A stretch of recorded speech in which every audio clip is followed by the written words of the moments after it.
जय हिंद दोस्तों, स्वागत है फिर से आपका अपना चैनल सुहास एकेडमी पर। दोस्तों आज की इस वीडियो में हम एसएससी एमटीएस एंड हवलदार का जो एग्ज़ाम हुआ 30 सितंबर 2024 को, उसके तीनों शिफ्ट के first, second and third shift के आंसर की को एनालिसिस करवाएंगे दोस्तों। और दोस्तों बताएंगे कि कहाँ कहाँ से क्वेश्चन पूछा जा रहा है, मैथ से कहाँ से आ रहा है, रीजनिंग से कहाँ से आ रहा है, जीके में क्या क्या पढ़ना चाहिए, वह तमाम बातें आज इस वीडियो में करेंगे दोस्तों। इसीलिए आप लोग इस वीडियो को शुरू से लेकर लास्ट तक ज़रूर देखिएगा। अगर यह वीडियो आपको अच्छा लगे तो प्लीज़ आप इस वीडियो को लाइक करके चैनल को सब्सक्राइब कर लीजिएगा। तो चलिए दोस्तों, इस वीडियो को हम बिना किसी देरी के शुरू करते हैं। ये इस वीडियो में दोस्तों हम एसएससी एमटीएस के यानी 30 सितंबर को जो एग्ज़ाम हुआ वो फर्स्ट शिफ्ट, सेकेंड शिफ्ट और थर्ड शिफ्ट तीनों को क्वेश्चन एनालिसिस करवाएंगे दोस्तों। मेरे पास उतना क्वेश्चन तो नहीं है, किंतु जो है सो ठोस हैं दोस्तों। तो चलिए हम इस वीडियो को शुरू करते हैं। हमारा पहला क्वेश्चन है दोस्तों, जो कुछ विद्यार्थियों के द्वारा भेजा गया था मेरे पास। विंग्स ऑफ फायर किसकी आत्मकथा है? विंग्स ऑफ फायर किसकी आत्मकथा है? तो इसका आंसर हो जाएगा दोस्तों एपीजे अब्दुल कलाम। नेक्स्ट है, हर्षवर्धन के दरबारी कवि कौन थे? हर्षवर्धन के दरबारी कवि कौन थे? इसका सही उत्तर हो जाएगा दोस्तों बाणभट्ट। नेक्स्ट है दोस्तों, भारत ने पहली बार कब स्वर्ण पदक जीता था? 1928 में एम्स्टर्डम में, यानी भारतीय पुरुष हॉकी टीम ने 1928 में एम्स्टर्डम में गोल्ड जीता था, यानी स्वर्ण पदक जीता था दोस्तों। नेक्स्ट है, किस अनुच्छेद के तहत भारत का सर्वोच्च न्यायालय अभिलेख न्यायालय के रूप में कार्य करता है? किस अनुच्छेद के तहत भारत का सर्वोच्च न्यायालय अभिलेख न्यायालय के रूप में कार्य करता है? तो इसका आंसर हो जाएगा अनुच्छेद 129। भारतीय संविधान के अनुच्छेद 129 के तहत भारत का सर्वोच्च न्यायालय अभिलेख न्यायालय के रूप में कार्य करता है, यह ध्यान रखेंगे दोस्तों। प्रीवियस ईयर क्वेश्चन आपके लिए काफ़ी फायदेमंद होगा। जिन विद्यार्थियों का अभी तक एग्ज़ाम नहीं हुआ, यानी एसएससी एमटीएस का एग्ज़ाम तो 14 तारीख तक होगा दोस्तों। इसीलिए जिन विद्यार्थियों का अभी तक एग्ज़ाम नहीं हुआ है, इस चैनल पर आने वाले हर एक वीडियो को आप लोग ज़रूर देखिएगा दोस्तों। इस चैनल पर हर एक दिन हर एक शिफ्ट का यानी एसएससी एमटीएस का एनालिसिस करवाया जाएगा, इसीलिए आप लोग इस चैनल को सब्सक्राइब करके रख लीजिए। चलिए नेक्स्ट है, मौर्य वंश के संस्थापक कौन थे? तो चंद्रगुप्त मौर्य। H2SO4 किसका सूत्र है? तो सल्फ्यूरिक अम्ल का। H2SO4 किसका सूत्र है? तो सल्फ्यूरिक अम्ल का। चलिए दोस्तों, अब देखते हैं कि जीके जीएस क्वेश्चन कहाँ से पूछा जा रहा है। जिन विद्यार्थियों का अभी तक एग्जाम नहीं हुआ है, वह विद्यार्थी कहाँ से जीके क्वेश्चन को तैयार करे ताकि वह अच्छे से अच्छे एग्जाम दे सके। जीके जीएस में कहाँ से क्वेश्चन पूछा जा रहा है? तो पहला है जनगणना से, दूसरा राज्य नृत्य कला होता है जो दोस्तों किस राज्य में कौन सा नृत्य प्रसिद्ध है वह आपको तैयार करना है। रासायनिक सूत्र आपको तैयार करना है। महत्वपूर्ण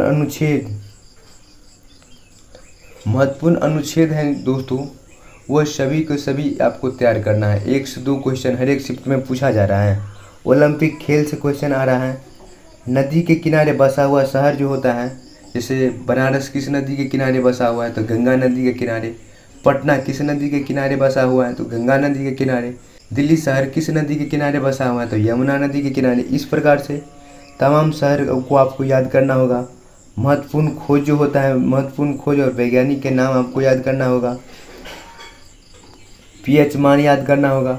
सदिश और अदिश राशियाँ जिसको उदाहरण होता है, जैसे वेग सदिश राशियाँ हैं, आयतन अदिश राशियाँ हैं। इस प्रकार से आपको याद करना होगा। करेंट अफेयर्स आपको ज़रूर पढ़ना है दोस्तों। करेंट अफेयर्स आपके लिए काफ़ी महत्वपूर्ण होगा। हर एक शिफ्ट में 2 से 3 क्वेश्चन पूछा जा रहा है। चलिए देख लेते हैं कुछ महत्वपूर्ण जनगणना पर आधारित क्वेश्चन जो आपके लिए काफ़ी महत्वपूर्ण होगा दोस्तों, क्योंकि हर एक शिफ्ट में 2 क्वेश्चन जनगणना से पूछा जा रहा है। तो जनगणना से हमारा पहला क्वेश्चन है दोस्तों, जो कि काफ़ी महत्वपूर्ण रहने वाला है। हर एक शिफ्ट में 1 से 2 क्वेश्चन जरूर पूछा जा रहा है जनगणना से, जनगणना 2011 से। भारत में पहली बार जनगणना की शुरुआत कब हुई थी? तो 1872 में लॉर्ड मेयो के कार्यकाल में हुआ था दोस्तों। देश में नियमित जनगणना की शुरुआत कब हुई? तो 1881 में। 1881 में लॉर्ड रिपन के कार्यकाल में हुआ था। स्वतंत्र भारत की पहली जनगणना कब हुई? तो 1951 में। जनगणना का महान विभाजन वर्ष कब हुआ? तो 1921 में। जनगणना का महान विभाजन वर्ष 1921 में हुआ था। जनगणना का लघु विभाजन वर्ष 1951 में हुआ। जनगणना से संबंधित अनुच्छेद हैं अनुच्छेद जो कि 246 हैं। जनगणना से संबंधित अनुच्छेद 246 हैं। जनगणना विषय है 7वीं अनुसूची के संघ सूची में जनगणना की अवधि क्या है? तो प्रत्येक 10 वर्ष पर जनगणना कराई जाती है। नेक्स्ट है दोस्तों,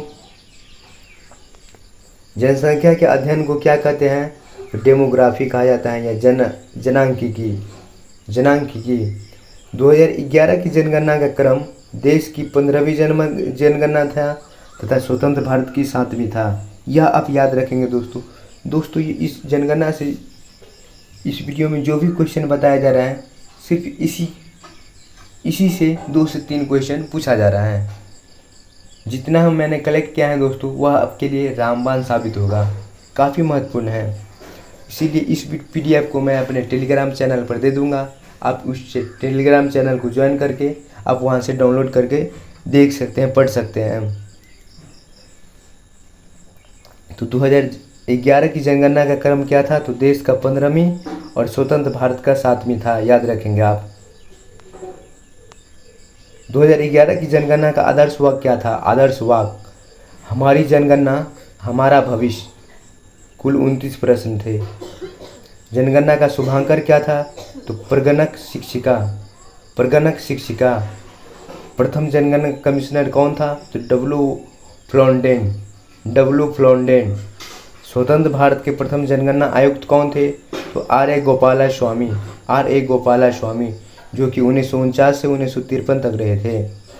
2011 की जनगणना के आयुक्त कौन थे? तो सी चंद्रमौली। नेक्स्ट है दोस्तों, पहली बार जाति आधारित जनगणना कब हुआ था? तो 1931 में। जाति आधारित जनगणना 1931 में पहली बार हुआ। विश्व जनसंख्या दिवस कब मनाया जाता है? तो 11 जुलाई को। विश्व जनसंख्या दिवस 11 जुलाई को मनाया जाता है। कुल जनसंख्या कितने हैं? तो 121.08 करोड़। आप लोग याद रखेंगे। भारत में विश्व का जनसंख्या का भाग कितना है? तो 17.5%, यानी 17.5%। भारत में पूरे विश्व का 17.5% जनसंख्या 2011 की जनगणना के अनुसार रहता है दोस्तों। पुरुष जनसंख्या कितना है? तो 62.32 करोड़, 51.47%। महिला जनसंख्या है 58.75 करोड़, जो कि परसेंट में 48.53% निकलता है। 10 के वार्षिक वृद्धि दर 17.7% व 1.64% वार्षिक वृद्धि दर होता है। कुल साक्षरता दर कितना है? तो 73%। पुरुष साक्षरता दर 80.9%। महिला साक्षरता दर 64.6%। लिंगानुपात क्या है? तो 943 महिलाएं 1000 पुरुष पर। शिशु लिंगानुपात 0 से 6 वर्ष के लिए 919 है भारत में। जनसंख्या घनत्व 382 प्रति वर्ग किलोमीटर है दोस्तों। सर्वाधिक लिंगानुपात केरल में है 1084। न्यूनतम लिंगानुपात हरियाणा में है 879। सर्वाधिक केंद्र शासित लिंगानुपात पुदुचेरी में है। न्यूनतम केंद्र शासित लिंगानुपात दमन और दीव में है। सर्वाधिक जनसंख्या घनत्व बिहार में है। न्यूनतम जनसंख्या घनत्व अरुणाचल प्रदेश में है। केंद्र शासित जनघनत्व दिल्ली में है। न्यूनतम केंद्र शासित जनघनत्व अंडमान निकोबार में है। सर्वाधिक जनसंख्या जो कि उत्तर प्रदेश में है 19.98 करोड़, लगभग 20 करोड़। नेक्स्ट है दोस्तों, न्यूनतम जनसंख्या सिक्किम राज्य में है जो कि 6.11 लाख है, यानी 6 लाख है। सर्वाधिक केंद्र शासित जनसंख्या तो दिल्ली में है। न्यूनतम केंद्र शासित जनसंख्या तो लक्षद्वीप में पड़ता है दोस्तों। एकमात्र राज्य जहाँ जनसंख्या घटी नागालैंड में। आपसे पूछा जाएगा वह कौन सा राज्य है जहाँ 2011 की जनगणना के अनुसार जनसंख्या घटी है तो वह होगा नागालैंड। सर्वाधिक साक्षरता केरल में है, 94% दोस्तों पढ़ा लिखा लोग हैं। न्यूनतम साक्षरता बिहार में जो कि 61.8% है। न्यूनतम महिला साक्षरता बिहार में है जो 51.5% है। सर्वाधिक केंद्र शासित साक्षरता लक्षद्वीप में है। न्यूनतम केंद्र शासित साक्षरता दादरा और नगर हवेली है। अधिक जनसंख्या वाला जिला थाने जो कि महाराष्ट्र में पड़ता है। कम जनसंख्या वाला जिला दिबांग घाटी जो कि अरुणाचल प्रदेश में पड़ता है। अधिक जिलों वाला राज्य उत्तर प्रदेश है दोस्तों, जो कि उत्तर प्रदेश में 75 राज्य हैं। अब करंट अफेयर्स के अनुसार जिला की संख्या बढ़ी है, एक जिला की संख्या बढ़ी है, 76 हो गया है।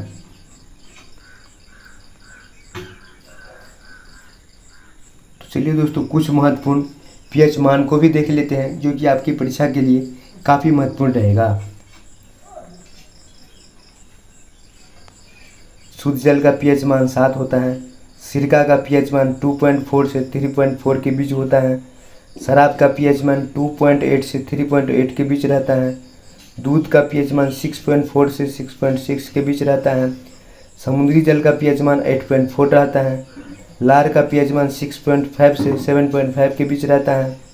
मानव मूत्र का पीएच मान 5.5 से 7.5 के बीच रहता है। रक्त का पीएच मान 7.4 रहता है। नींबू रस का पीएच मान 2.2 से 2.4 के बीच रहता है दोस्तों।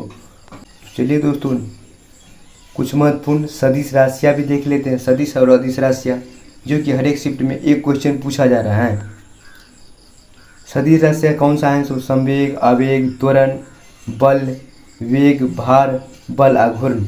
और अदिश राशियाँ में कौन सा आता है? तो चाल, द्रव्यमान, भार, ऊर्जा, आवेश, घनत्व, विद्युत धारा। दोस्तों इन सब को आपको स्क्रीनशॉट लेकर याद कर लेना है दोस्तों, क्योंकि हर एक शिफ्ट में 1 से 2 क्वेश्चन यह तमाम टॉपिक से आता है दोस्तों। इसीलिए मैंने इस वीडियो में आपकी सुविधा के लिए करा दिया हूँ। और यह PDF को मैं अपने टेलीग्राम चैनल पर डाल दूँगा, आप लोग ज्वाइन हो जाइएगा और वहाँ से डाउनलोड कर लीजिएगा। अब देखते हैं दोस्तों मैथ के क्वेश्चन कहाँ कहाँ से आ रहा है। मैथ के क्वेश्चन कहाँ कहाँ से आ रहा है चलिए देख लेते हैं। तो ये देखिए दोस्तों SI और CI यानी प्रॉफिट लॉस से आता है, नंबर सीरीज से आता है, मेंसुरेशन से आ रहा है, सिंप्लीफिकेशन से आ रहा है। नेक्स्ट है अलजेब्रा से क्वेश्चन पूछा जा रहा है दोस्तों। टाइम एंड वर्क से क्वेश्चन पूछा जा रहा है। परसेंटेज से पूछा जा रहा है। मैथमेटिकल ऑपरेशन से पूछा जा रहा है। मिसलेनियस से यानी सब कुछ मिला करके जो क्वेश्चन बनना है मैथ का, उससे क्वेश्चन पूछा जा रहा है। मिसलेनियस से क्वेश्चन पूछा जा रहा है। रीजनिंग में कहाँ कहाँ से क्वेश्चन पूछा जा रहा है दोस्तों, 1 मिनट वह भी देख लेते हैं।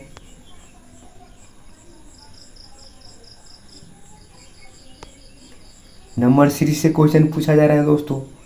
अल्फ़ाबेटिकल सीरीज से, ऑड एंड आउट से, क्लासिफिकेशन से, शिलोंग से, डिस्टेंस, डायरेक्शन एंड डिस्टेंस से दोस्तों। मिरर इमेज से क्वेश्चन पूछा जा रहा है। नेक्स्ट है हिडन इमेज से, इमेज बेस्ड सीरीज से क्वेश्चन पूछा जा रहा है। एनालॉजी से, ऑर्डर एंड रैंकिंग से क्वेश्चन पूछा जा रहा है। पेपर कटिंग से क्वेश्चन पूछा जा रहा है दोस्तों। डिक्शनरी से क्वेश्चन पूछा जा रहा है।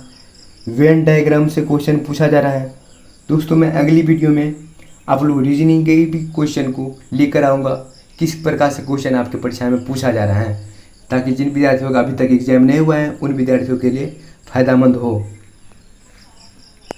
नेक्स्ट है दोस्तों डिक्शनरी ऑर्डर से क्वेश्चन पूछा जा रहा है। कोडिंग डिकोडिंग से क्वेश्चन पूछा जा रहा है। कोडिंग डिकोडिंग से दोस्तों काफ़ी ज़्यादा क्वेश्चन पूछा जा रहा है।